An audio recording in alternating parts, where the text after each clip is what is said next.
The unseen world beneath the ADM-8P. They live beyond the asphalt roads, past the rivers and into the shadows of the mountains. No smartphones, no electricity, no Netflix. Just firelight, animal skins, painted faces, and beliefs that feel more myth than reality. But they're not ancient relics. They're real, and they're alive right now. Today, we take you where few dare to go. From tribes that communicate with whistles instead of words, to warriors who drink blood as a sacred rite, to people who deliberately scar their faces in the name of beauty. Welcome to Fan Society. And this is your passport to the strangest, wildest, and most secretive African tribes and their bizarre, jaw-dropping customs.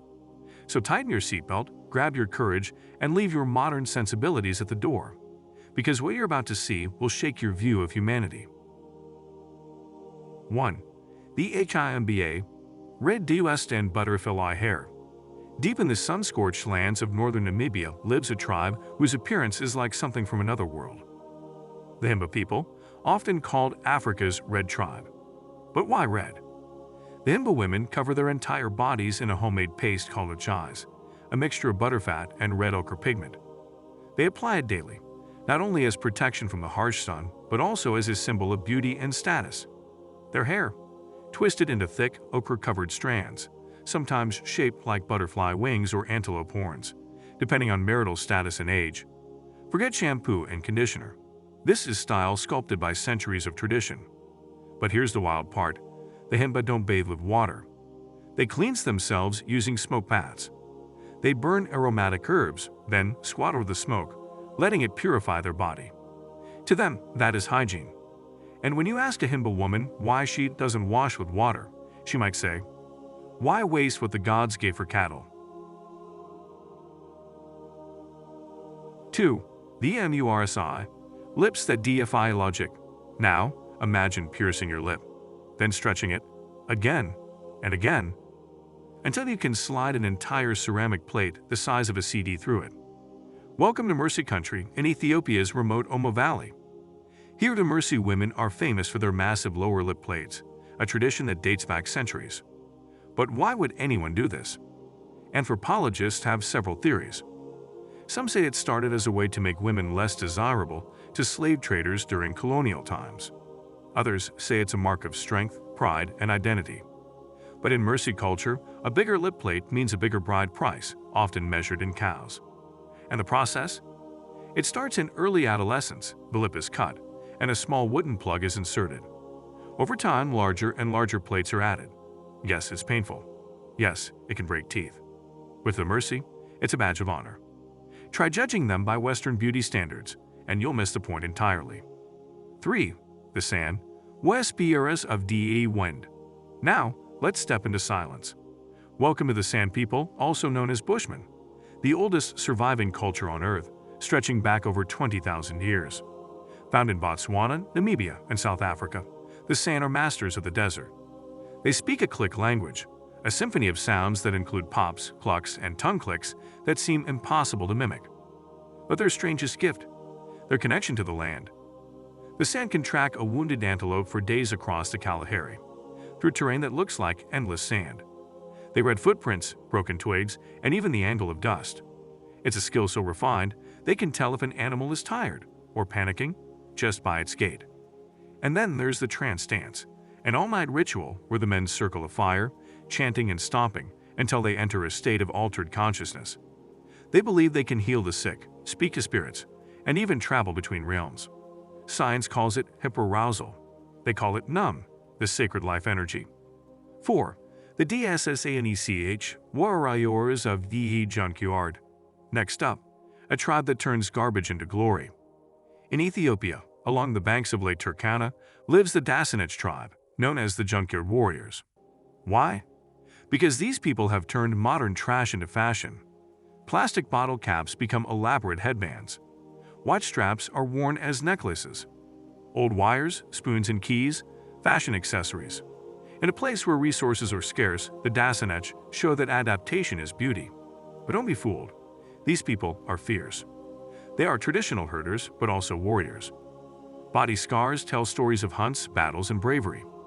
Each mark carved onto the skin is like a living resume of one's strength and past. In the Omo Valley, not far from the Mursi, live the Surma, another tribe whose customs make the modern mind real. One of the most shocking: blood drinking.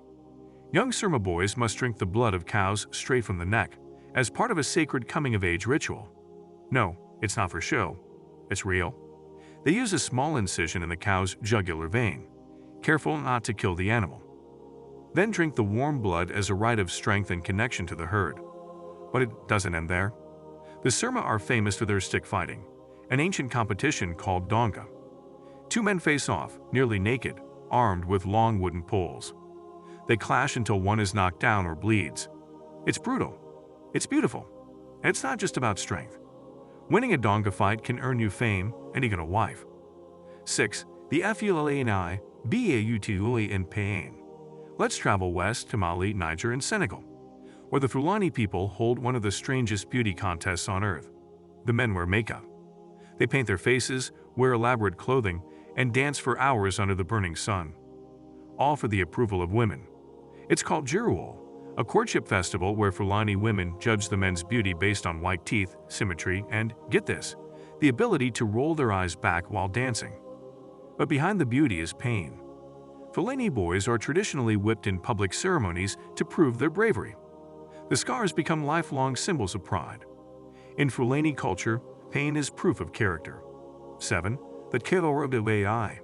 Turi Ehousse is NTA cloud. Is it okay? This one's technically not in Africa, but it's too wild to skip. In the dense jungles of Papua, Indonesia, lives the Korowe tribe, who build houses 100 feet high in the trees. Why? To avoid floods, wild animals, and, once upon a time, other tribes who practiced cannibalism. Yes, up until the 1970s, the Korowe were completely isolated from the outside world. Some reports suggest that ritual cannibalism may have existed as a form of justice against Kakwa, witches in human form. Today, they've begun interacting with the modern world, but many still live in towering homes made of jungle wood, accessed only by vines and ladders. 8. The Klengin, Runan and Angwaith gods.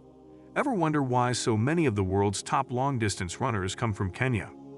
Specifically, the Kalenjin tribe. They live in Kenya's Rift Valley, at altitudes over 2,000 meters. Their bodies have adapted to low oxygen. Their diets are optimized for endurance. But it's not just biology, it's ritual.